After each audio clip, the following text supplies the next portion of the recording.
আজি পুনৰ বন্দনাক লৈ ডাউকিত অভিযান চলাব আৰক্ষীয়ে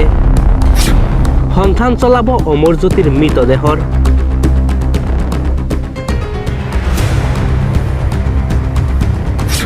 গুৱাহাটীৰ ডাবল মাৰ্ডাৰৰ ঘটনাৰ তদন্ত অব্যাহত ৰাখিছে মহানগৰ আৰক্ষীয়ে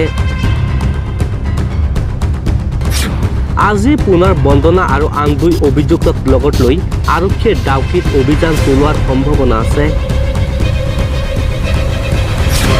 পুৱাই পাণবজাৰ মহিলা থানাৰ পৰা বন্দনা কলিতাক উলিয়াই নিয়া হৈছে অমৰজ্যোতিৰ মৃতদেহৰ সন্ধানত মেঘালয়ত অভিযান চলাব পাৰে আৰক্ষীয়ে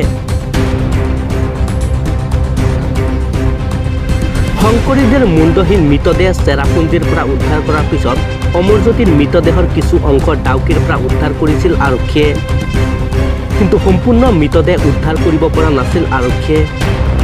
সেয়েহে আজি পুনৰ তিনি অভিযুক্তক লগত লৈ আৰক্ষীয়ে অভিযান চলোৱাৰ সম্ভাৱনা আছে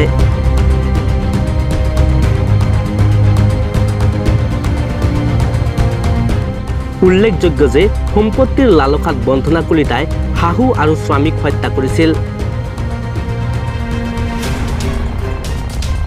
হত্যা কৰি মেঘালয়ত অৰূপ আৰু ধন্তিৰ সহযোগত পলিথিনত ভৰাই পেলাই দিছিল মৃতদেহ